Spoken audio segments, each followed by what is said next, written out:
유대교로 넘어가니? 라는 의미로서 쓴 책이 바로 히브리서다라고 말씀드렸습니다. 그래서 이 히브리서는 바로 유대교에서 강조하고 있는 그런 존재들을 하나하나씩 건들면서 너희가 믿는 그 예수님이 이들보다 강하다, 이들보다 위대하다, 이들과는 비교도 할 수 없다 라는 것을 이야기하는 책이 바로 히브리서라는 겁니다. 그래서 오늘 첫 번째는 바로 제목에서 볼 수도 있듯이 천사보다 뛰어나신 예수님입니다. 자, 그래서 오늘부터 이제 천사, 유대교에서 천사의 입장이 어떤 정도, 어느 정도인지를 먼저 보고 그 천사보다 예수님이 뛰어나심이 왜 뛰어나신가를 오늘 말씀을 통해서 보시기 바라겠습니다. 자, 먼저 오늘 이제 성탄절 2부입니다. 예수님께서 이 땅에 내려오심을 기념하는 날이 바로 오늘입니다. 우리 옆에 분들과 함께 메리 크리스마스 한번 인사하면서 시작하겠습니다. 메리 크리스마스. 메리 크리스마스. 네, 메리 크리스마스. 자, 메리 크리스마스는 무슨 뜻인지 아십니까? 메리, 즐거운, 네, 기쁜. 그리고 그리스도, 크리스트. 그리고 마스, 탄생. 그래서 기쁜 예수님의 탄생. 그래서 그게 메리 크리스마스입니다. 우리 다시 한번 우리 옆에 분에게 인사하겠습니다. 메리 크리스마스. 네, 기쁜 예수님의 탄생입니다. 이런 말입니다. 그래서 누가복음 2장 11절과 12절 말씀에 보면 예수님께서 탄생하셨음이 우리 말씀을 통해서 우리가 볼 수 있습니다. 자, 오늘 말씀의 구조는 이렇습니다. 자, 1장 4절부터 14절까지는 천사보다 뛰어나신 예수님에 대해서 말씀하고 있고 2장 1절부터 4절은 우리 지난번 말씀드렸듯이 비교와 함께 뭐가 있다고 말씀드렸습니까? 경고가 있다. 네, 어떤 경고? 너희가 예수님을 떠나면 이렇게 될 거야! 라는 경고가 있다고 말씀드렸는데 그것이 2장 1절부터 4절입니다. 경고가 적혀있고 그리고 2장 5절부터 18절까지는 천사보다 낮아지신 예수님이라는 주제로 오늘 같이 말씀을 나누도록 하겠습니다. 그래서 오늘의 질문은 이것입니다. 왜 예수님은 천사보다 낮아져야만 했을까? 자, 그리고 그 의미가 무엇이고 어떤 것을 우리에게 말씀하시는 것일까에 대해서 보시도록 하겠습니다. 자, 먼저 오늘 이 말씀을 이해하기 위해서는 이것부터 우리가 풀어야 됩니다. 왜 천사를 유대교는 인정하는가? 유대교는 왜 천사를, 제가 앞서 말씀드렸듯이 지금 이제 앞으로 보게 될 것들은 다 유대교에서 인정하는 것들입니다. 굉장히 위대해, 대단해 라고 인정하는 것들입니다. 그 중에 하나가 바로 천사입니다. 우리 기독교에서는 천사는 뭐 그렇게 크게 인정하지 않는, 그렇게 중요시 여기지 않는 그런 존재인데 유대교에서는 천사는 굉장히 위대한, 뭔가 그런 대단한 존재로 여깁니다. 왜 그럴까? 이제 말씀을 통해서 하나 보도록 하겠습니다. 먼저 사도행전 7장 말씀입니다. 7장 53절 말씀 다 같이 읽겠습니다. 시작! 너희는 천사가 전한 율법을 받고도 지키지 아니하였도다. 아멘. 자, 여기서 율법을 뭐라고 소개하고 있습니까? 누가 전하였다? 천사가 전하였다. 자, 왜 이 표현이 왜 나왔을까요? 천사가 전하였다. 율법을 천사가 전하였다. 자, 이 표현이 나온 근거가 있습니다.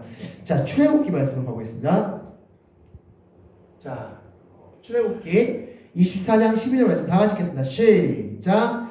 여호와께서 모세에게 이르시되 너는 산에 올라 내게로 와서 거기 있으라. 내가 그들을 가르치도록 내가 율법과 계명을 친히 기록한 돌판을 내게 주리라. 아멘. 자, 질문 드리겠습니다.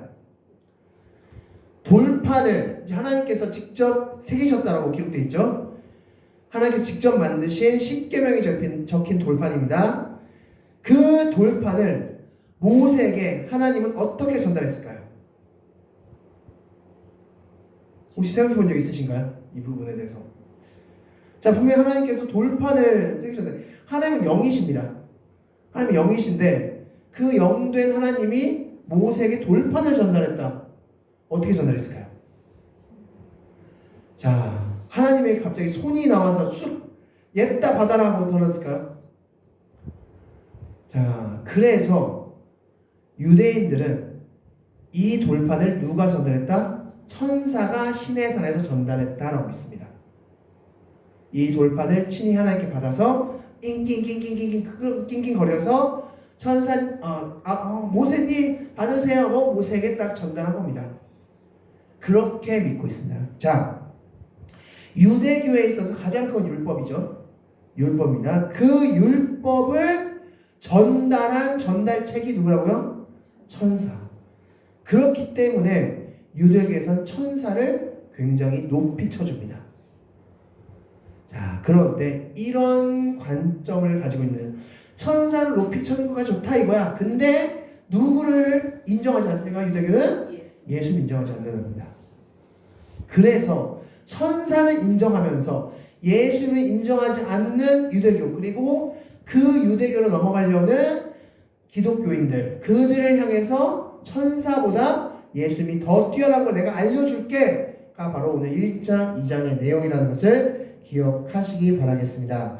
자, 즉 진실로 뛰어나신 예수님은 등한시 여기면서 천사를 높인다고? 그게 얼마나 말도 안 되는 일인지를 내가 알려줄게 라는 게 오늘 본문이라는 것을 기억하시기 바라겠습니다. 먼저 1장 4절 말씀 우리 다 같이 한번 읽겠습니다. 1장 4절입니다. 읽겠습니다. 시작. 그가 천사보다 훨씬 뛰어남은 그들보다 더욱 아름다운 이름을 기업으로 얻으심이니. 아멘. 자, 1장 4절 말씀 뭐라고 말씀하고 있습니까? 그가 천사보다 훨씬 뛰어나다 라고 말씀하고 있죠. 여기서 그는 누구일까요? 예수님이죠. 네. 예수님이 천사보다 훨씬 뛰어나다. 바로 시작부터 이렇게 선포하고 나오고 있습니다. 자, 왜 뛰어나냐? 여기서 그럼 아름다운 이름이 뭘까요? 여기서 아름다운 이름. 그들보다 더욱 아름다운 이름. 바로 하나님이죠. 하나님을 기업으로 얻었다. 무슨 뜻일까요? 하나님을 기업으로 얻었다. 하나님의 상속자. 하나님의 상속자라는 뜻이죠. 즉 천사보다 왜 뛰어나냐? 예수님은 하나님의 상속자이기 때문에 뛰어나다라고 말씀해주고 있습니다. 그렇다면 천사는 어떤 존재인가? 천사는 우리 14절 말씀 다 같이 읽겠습니다. 14절입니다. 다 같이 읽겠습니다. 1장 14절 읽겠습니다. 시작. 모든 천사들은 섬기는 영으로서 구원받을 상속자들을 위하여 섬기라고 보내심이 아니냐. 아멘. 자, 모든 천사는 어떤 존재다? 섬기는 존재다라는 것입니다. 섬기는 존재가 큰가요? 아니면 섬김 받는 존재가 큰가요? 네. 어떤 귀한 재벌 2세나 3세 자녀가 있다고 치면 그 자녀를 보필하는 보디가드나 그런 운전사나 이런 사람들이 더 큰가요? 아니면 재벌 2세 3세가 더 큰가요?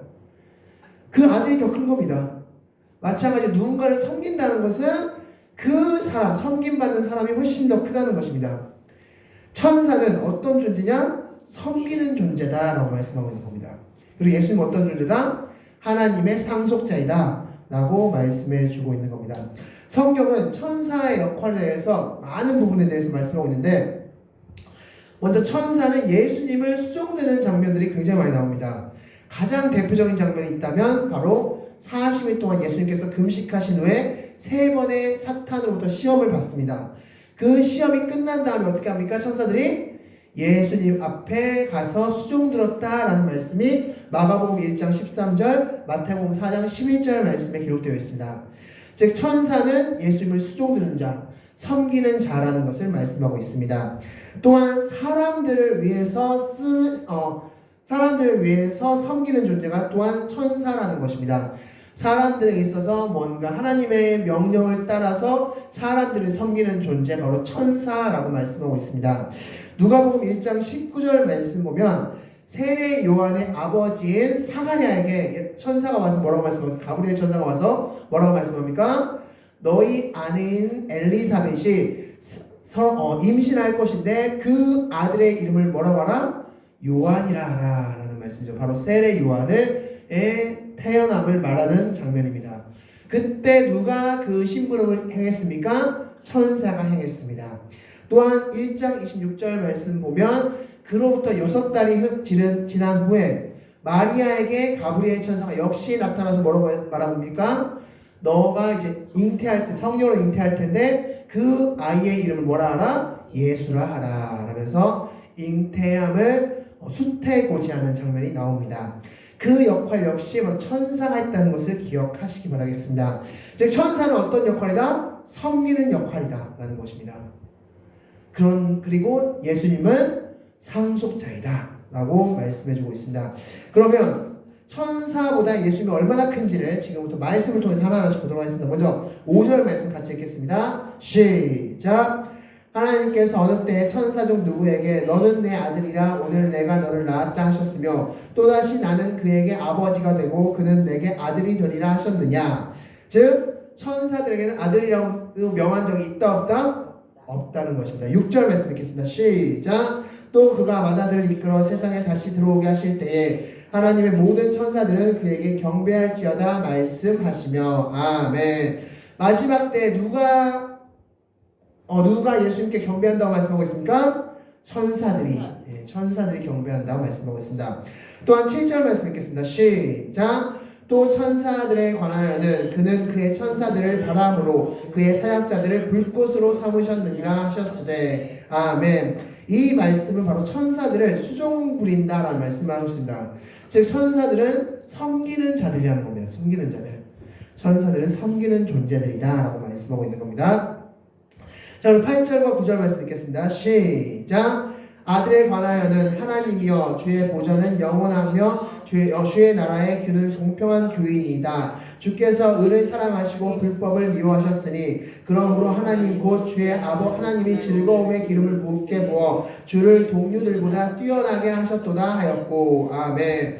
자, 무슨 소리입니까? 이 말씀 지금 미음이라고 되어 있죠. 미음이 시편 뭐라고 말씀하고 있습니까?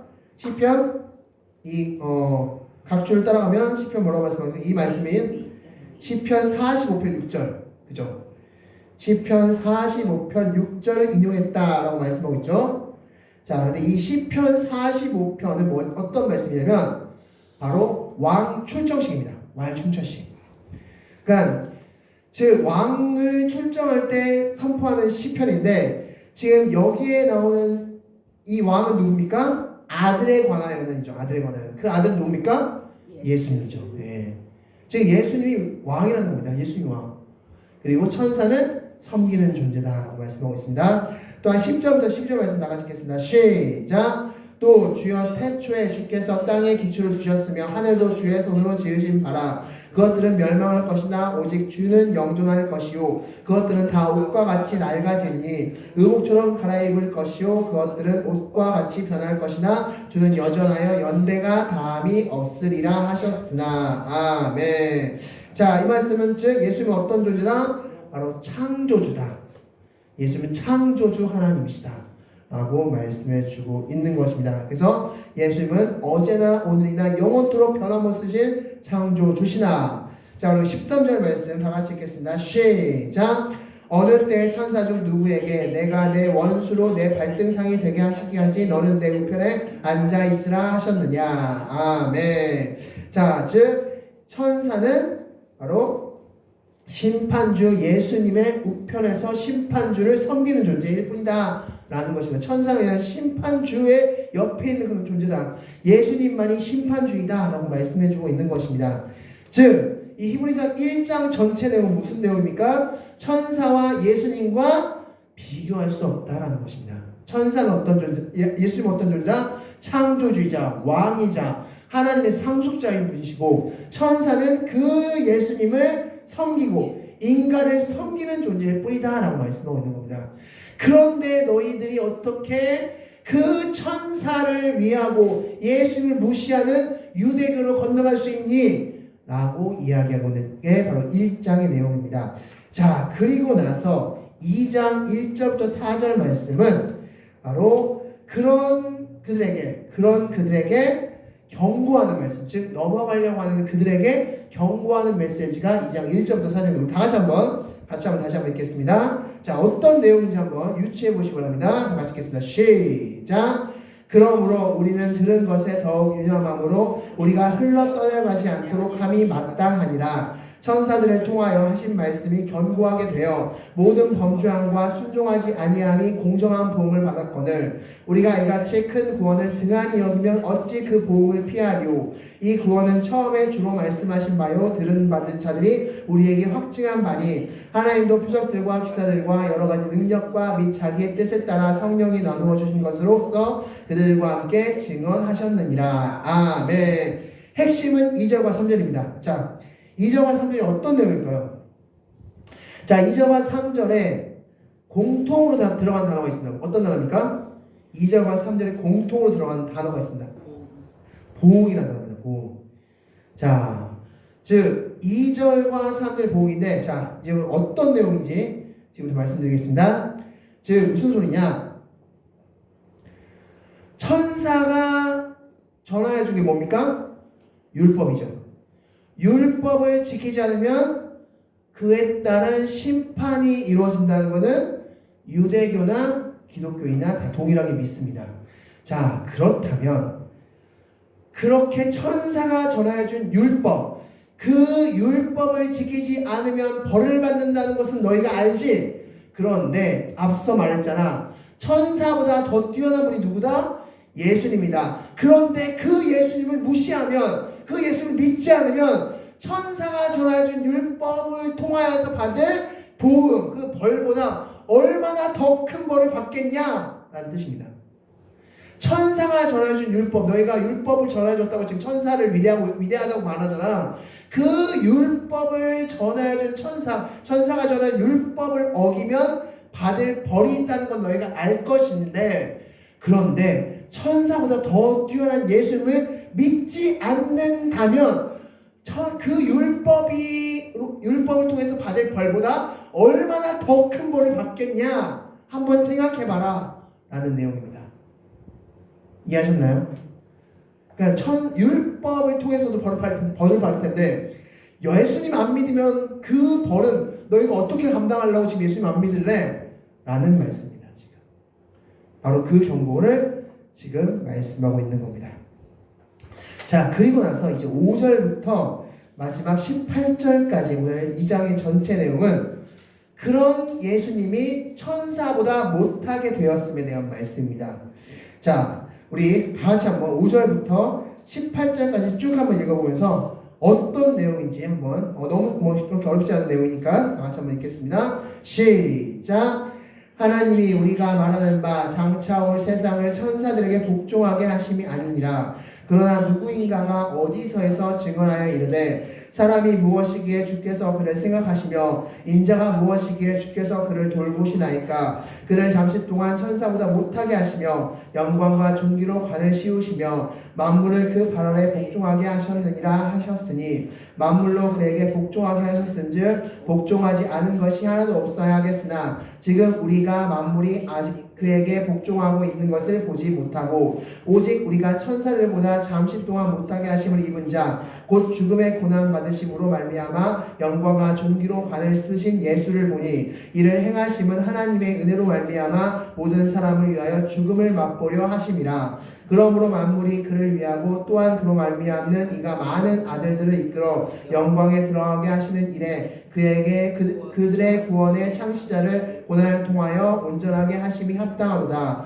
거룩하게 하시는 이와 거룩하게 함을 입은 자들이 다 한 근원에서 난지라. 그러므로 형제라 부르시기를 부끄러워하지 아니하시고 이르시되 내가 주의 이름을 내 형제들에게 선포하고 내가 주를 교회 중에서 찬송하리라 하셨으며 또다시 내가 그를 의지하리라 하시고 또다시 볼지어다 나와 및 하나님께서 내게 주신 자녀라 하였으니 자녀들도 혈과 육에 속하였음에 그도 또한 같은 모양으로 혈과 육을 함께 지니심은 죽음을 통하여 죽음의 세력을 잡은 자 곧 마귀를 멸하시며 또 죽기를 무서워하심으로 한평생 매어 종노릇 하는 모든 자들을 놓아주려 하심이니 이는 확실히 천사들을 붙들어 주려 하심이 아니요 오직 아브라함의 자손을 붙들어 주려 하심이라. 그러므로 그가 범사의 형제들과 같이 되심이 마땅하도다. 이는 하나님의 일에 자비하고 신실한 대장이 되어 백성의 죄를 속량하려 하심이라. 그가 시험을 받아 고난을 당하였었은즉 시험 받는 자들을 능히 도우실 수 있느니라. 아멘. 자, 무슨 내용인지 아십니까? 알겠습니다. 자, 질문 드리겠습니다. 지금 말씀을 읽으셨는데 천사보다 못하게 되었다는 뜻이 어떤 뜻일까요? 그러면 천사보다 어떻게 됐다? 바로 예수님은 육신을 입으셨다는 겁니다. 천사는 어찌됐건 육적 존재입니까? 영적 존재입니까? 영적 존재입니다. 그리고 우리는 어떤 존재입니까? 육적 존재로 지금 나와있죠. 즉 영적 존재이기 때문에 육적 존재 우리보다 훨씬 뛰어난 존재이긴 합니다. 그러나 어찌됐건 섬기는 존재입니다. 그런데 예수님이 육신을 입고 왔기 때문에 육신을 입으셨기 때문에 지금 잠깐 천사보다 못하게 되셨다는 뜻입니다. 천사보다 잠깐 동안 못하게 되셨다라는 것을 말씀하고 있습니다. 그렇다면 왜 예수님은 천사보다 잠깐 못하는 존재, 즉 육신을 입고 이 땅에 오셨습니까? 자, 9절 말씀에서 뭐라고 말씀하고 있습니까? 하나님의 은혜로 말미암아 모든 사람을 위하여 죽음을 맛보려 하시기 때문에 죽음을 맛보시려고 천사보다 잠깐 못한 존재로 되셨다라고 말씀하고 있습니다. 자, 즉 죽음을 맛본다는 게 어떤 의미입니까? 다른 말로 십자가를 지시기 위해서. 예수님이 육신을 입으신 이유는 죽음을 맛보기 위해서, 십자가에서 죽기 위해서 그러셨다라고 말씀하면서 10절 말씀을 보면 이로 인하여서 어떤 일이 일어나냐? 많은 이들이 영광에 들어간다라고 말씀하고 있습니다. 그 일을 예수님이 천사보다 잠깐 못하게 됨으로 인하여서 일어나는 일이다라고 말씀해 주고 있습니다. 그래서 14절 말씀, 그래서 11절부터 13절 말씀은 바로 그렇게 됨으로써 예수님과 우리가 같은 육체를 지니게 되었다라고 말씀하고 있고 14절에서 역시 같은 모양, 우리와 같은 모양으로 예수님이 혈과 육을 지니셨다라고 말씀하고 있습니다. 계속해서 말씀하고 있습니다. 예수님이 무엇을 입으셨다? 육체를 입으셨다. 다른 말로 천사보다 못하게 되셨다라고 말씀해주고 있는 겁니다. 계속. 왜 그렇다면 예수님이 혈과 육을 지니셨다고 14절에 말씀하고 있습니까? 죽음을 통하여, 예수님의 죽음을 통하여 죽음의 세력을 잡는 자, 곧 마귀를 멸하시기 위해서, 마귀를 멸하시기 위해서 예수님이 어떻게 하셨다? 천사보다 잠깐 못하게 하셨다라고 말씀해주고 있습니다. 그리고 15절 말씀에 왜 그렇게 하셨는지 또한 이유가 나오죠. 죽기를 무서워함으로 한평생 매어 종노릇하는 모든 자들, 그 자들을 어떻게 하시려고? 놓아주시려고. 어떻게 하셨다? 놓아주시기 위해서 어떻게 하셨다? 육체를 입으셨다. 천사보다 잠깐 못하게 되셨다라고 말씀하고 있습니다. 오늘 성탄절 2부, 바로 예수님께서 이 땅에 육체를 입고 오신 날입니다. 예수님께서 육체를 입고 오신 이유는 무엇이다? 바로 5절부터 18절 말씀에 그 내용이 다 적혀있습니다. 즉 예수님께서 죽음을 맛보셔서 인류의 가장 큰 문제, 인류의 유일한 악인 바로 그 죄의 문제, 그 죄의 문제를 해결하기 위해서 예수님께서 육체 옷을 입고 오셨다고 말씀하고 있습니다. 그것을 예수님 원래는 천사보다 훨씬 뛰어난, 말도 안 되게 뛰어난 분이시지만 그 일을 행하려고 천사보다 못한 존재로 스스로 내려오셨다라고 말씀해주고 있는 겁니다. 그 이유는 단 하나, 죄의 문제를 해결하기 위해서. 그게 바로 우리가 믿고 있는 예수입니다라고 말씀해주고 있는 겁니다. 우리 각자의 죄의 문제를 해결하기 위해서 예수님은 천사보다 못하게 오셨다라고 말씀해주고 있는 겁니다. 그리고 나서 16절부터 18절 말씀은 바로 예수님께서 이 땅에 육신으로 내려오신 이유는 천사들 때문이 아니다 라고 말씀하고 있죠. 누구 때문에?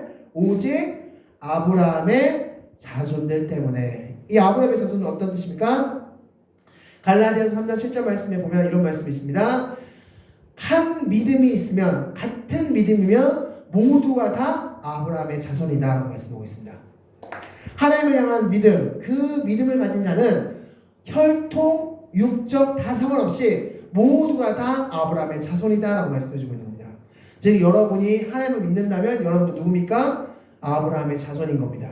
그렇다면 이 16절 말씀이 해당되는 겁니다. 예수님이 인간의 몸을 입고 오심, 예수님이 천사보다 못한 존재가 되신 이유는 누구 때문이다? 나 때문이다. 아브라함의 자손 때문이다. 아브라함의 자손은 하나님을 믿는 믿음을 가진 자, 그렇다면 내가 그 믿음이 있다면 나 때문이다 라고 선포할 수 있는 겁니다. 그리고 나서 17절과 18절은 예수님이 대제사장이 되신 말씀을 하고 있습니다. 즉 예수님이 스스로 제물이 됐다는 겁니다. 여기서 이 대제사장이라는 개념은 히브리서에 굉장히 중요한 개념입니다. 이제 나중에 말씀드리겠지만 예수님은 대제사장이면서 제물이 되신 겁니다. 그래서 스스로 제물이 되셔서 속죄를 이루셨다. 죄를 속함을 이루셨다. 라는 게 히브리서 1장부터 13장에 정말 중요한 큰 맥락입니다. 이건 계속 나옵니다. 사실은 히브리서에 계속해서 반복적으로 나오는데, 즉 예수님께서는 대제사장이 되셔서 죄의 속함을 이루셨다라는 것입니다. 그리고 18절 그가 시험을 받아 고난을 당하였은즉 시험 받는 자들을 능히 도우실 수 있다. 즉 예수님께서 인간의 몸을 입고 오셔서 천사보다 못하게 되심으로써 죽음을 맛보셨기 때문에 능히 누구를 도울 수 있다? 우리를 도울 수 있다. 나를 도울 수 있다. 나의 구원을 이룰 수 있다라고 말씀하고 있는 것입니다. 그래서 이 히브리서 1장부터 2장의 내용은 바로 예수님은 천사보다 뛰어난 존재이다를 먼저 말씀하고 있고, 두 번째는 천사는 인정하면서 예수님을 인정하지 않는다면 어떤 일이 일어날 것인지에 대한 경고를 하고 있고, 마지막으로 그런 예수님이 천사보다 못한 존재가 된 이유에 대해서 말씀함으로써 1장과 2장을 말씀하고 있음을 기억하시기 바라겠습니다. 말씀을 정리하겠습니다. 오늘 말씀을 통해서 바로 예수님께서 육신을 입고 오신 그 이유에 대해서 말씀하고 있습니다.